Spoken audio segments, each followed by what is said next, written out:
13. Quarantine laws. The commandment, "Thou shalt not kill," has as its positive requirement the mandate to preserve and further life within the framework of God's law.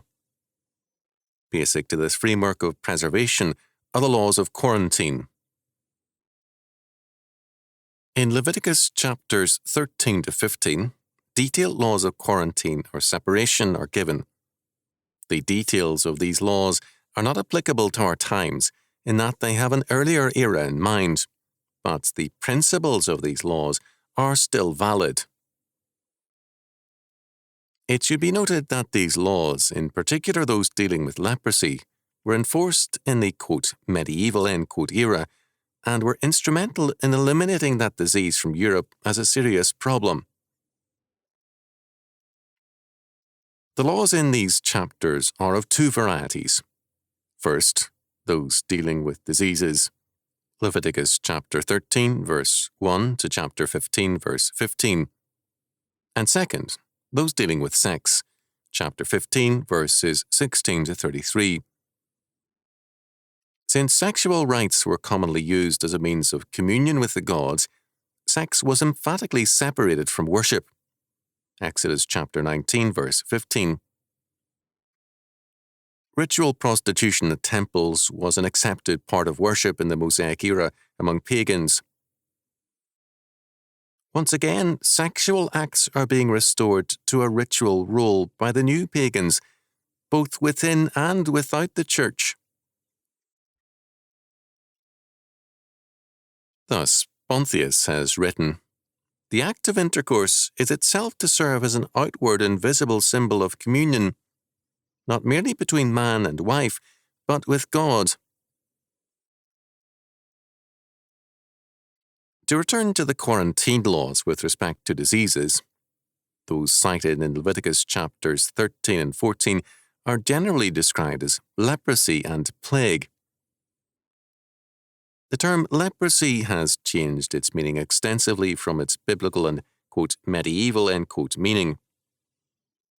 The meaning then covered a variety of infectious diseases. In terms of this, the meaning of this legislation is that contagious diseases must be treated with all necessary precautions to prevent contagion. Legislation is thus necessary wherever society requires protection from serious and contagious diseases. The state has therefore a legislative power in dealing with plagues, epidemics, venereal diseases, and other contagious and dangerous diseases.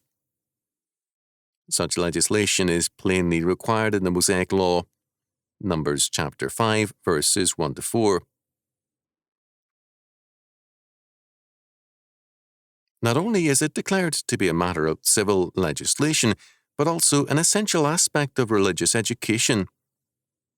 Deuteronomy chapter 24, verse 8. It is clear, however, that this legislation, requiring some kind of quarantine or separation for those who are diseased or who handle the dead, Numbers chapter 5, verse 2, has implications beyond the realm of physical diseases. Even at the risk of physical contagion must be avoided, so likewise the risk of moral contagion must be avoided. This is plainly stated. "And the Lord spake unto Moses, saying, Speak unto the children of Israel, and say unto them, I am the Lord your God. After the doings of the land of Egypt wherein ye dwelt, shall ye not do. And after the doings of the land of Canaan, whither I bring you, shall ye not do. Neither shall ye walk in their ordinances. Ye shall do my judgments, and keep mine ordinances, to walk therein. I am the Lord your God. Ye shall therefore keep my statutes and my judgments, which if a man do, he shall live in them. I am the Lord." Leviticus chapter 18, verses 1 to 5. "Defile not ye yourselves in any of these things, for in all these the nations are defiled which I cast out before you. Leviticus chapter 18, verse 24. Therefore shall ye keep mine ordinance, that ye commit not any one of these abominable customs which were committed before you, and that ye defile not yourselves therein. I am the Lord your God. Leviticus chapter 18, verse 30. Ye shall therefore keep all my statutes and all my judgments, and do them, that the land, whither I bring you to dwell therein, spew you not out. And ye shall not walk in the manners of the nation which I cast out before you. For they committed all these things, and therefore I abhorred them. But I have said unto you, Ye shall inherit their land, and I will give it unto you to possess it, a land that floweth with milk and honey. I am the Lord your God, which have separated you from other people. Leviticus chapter 20, verses 22 to 24. As the last statement declares, God identifies himself as the God who separates his people from other peoples. This is a basic part of salvation. The religious and moral separation of the believer is thus a basic aspect of biblical law.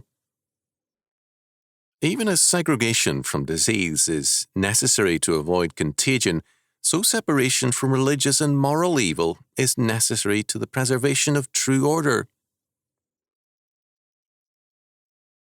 Segregation or separation is thus a basic principle of biblical law with respect to religion and morality.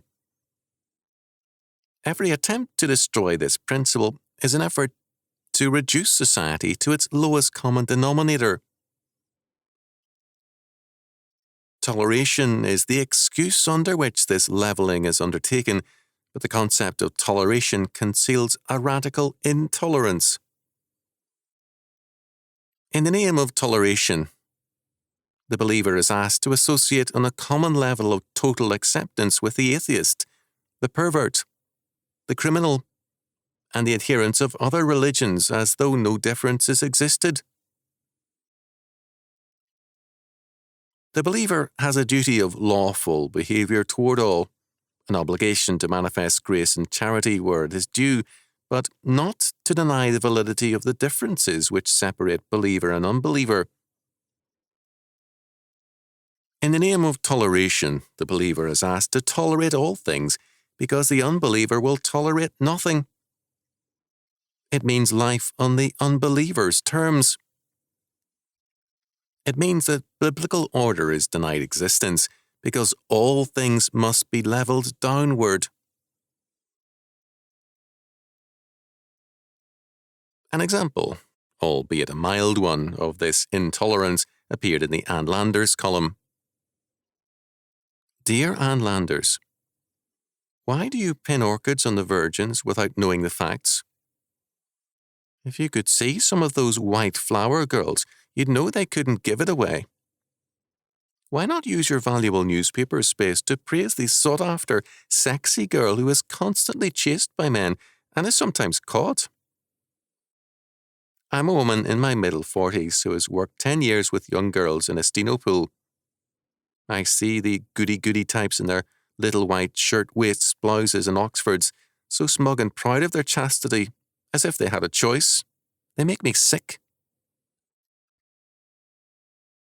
Only last Friday, a darling little redhead, just 21, sobbed out her story in the ladies' room.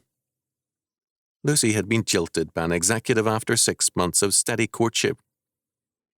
They had been intimate, and she was counting on marriage.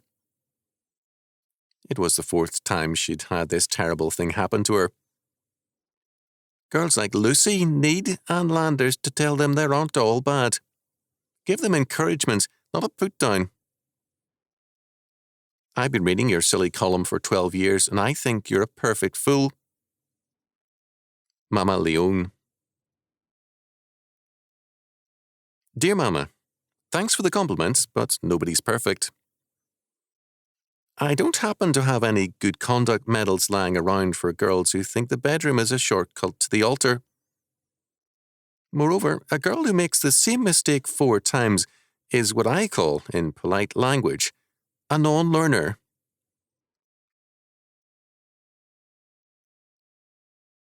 This letter by Mama Leon reveals a bitter hatred of virtue together with a strong sympathy for the promiscuous girl who is seen as the finer person. There is no tolerance here, but only a savage intolerance. The basic premise of the modern doctrine of toleration is that all religious and moral positions are equally true and equally false.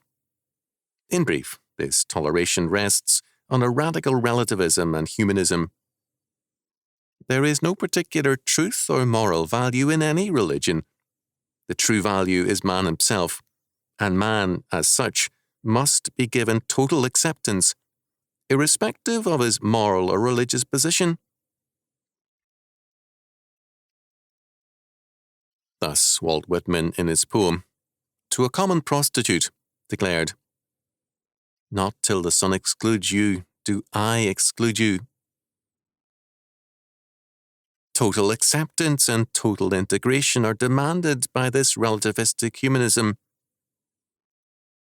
Thus, this position, by reducing all non-humanistic positions to equality and then setting man above them as Lord, is radically anti-Christian. It places man in God's place, and, in the name of toleration and equality, relegates Christianity to the junk heap. But integration and equality are myths. They disguise a new segregation and a new inequality. Mama Leone's letter makes it clear that, in her view, promiscuity is superior to virginity. This means a new segregation. Virtue is subjected to hostility, scorn, and is separated for destruction. Every social order institutes its own program of separation or segregation. A particular faith and morality is given privileged status, and all else is separated for progressive elimination. The claim of equality and integration is thus a pretext to subvert an older or existing form of social order. State control of education has been a central means of destroying Christian order. It excludes from the curriculum everything which points to the truth of biblical faith and establishes a new doctrine of truth. In the name of objective reason, it insists that its highly selective hostility to biblical faith be regarded as a law of being.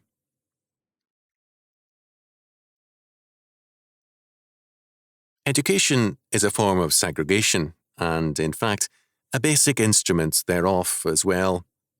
By means of education, certain aspects of life and experience are given the priority of truth, and others are relegated to unimportance or are classed as wrong.